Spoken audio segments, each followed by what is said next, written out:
हमारे एक पहचान का आदमी है, नाम है मांगीलाल, बहुत अहंकारी।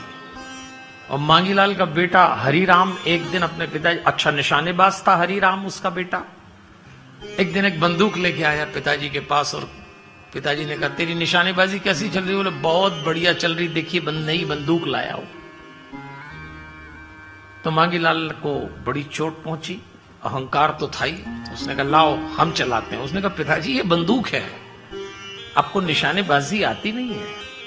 तो मांगीलाल ने कहा क्या बात करते हो, हम भी अपने वक्त के बहुत बड़े निशानेबाज थे। जिनको कुछ नहीं आता वो हमेशा बहुत सा आने की घोषणा करते हैं, तो वो भी कर रहा है। क्या समझते, हमने अपने वक्त पे बहुत निशानेबाजी करी। उस लड़के ने बोला पिताजी आपको नहीं आता, पर उसने ले ली बंदूक क्योंकि अहंकार काम कर रहा है। अब बंदूक लेके कभी चलाई तो थी नहीं मांगीलाल ने, पर बेटे के सामने नीचे कैसे देखेगा। तो मांगीलाल ने कहा ये नए मॉडल की दिखती, हमारे टाइम पुराने मॉडल होते, जरा बताना चलाते कहां से हैं। तो लड़के ने कहा पिताजी ट्रिगर है, दबा दो आप सीधे गोली निकलेगी। हाँ हाँ, तो बोले ठीक है।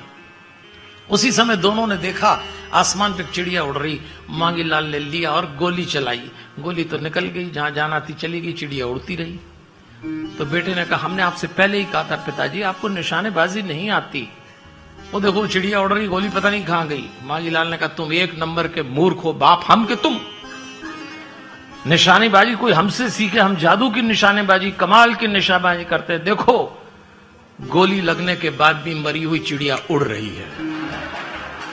ये अहंकार की घोषणाएं हैं देवियों और सज्जनों। हर अहंकारी व्यक्ति अपने पक्ष में ऐसे ही तर्क देता है।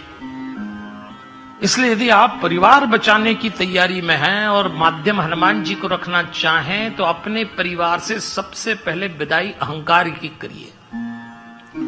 अभिमान तोड़ता है, अभिमान जोड़ता नहीं है।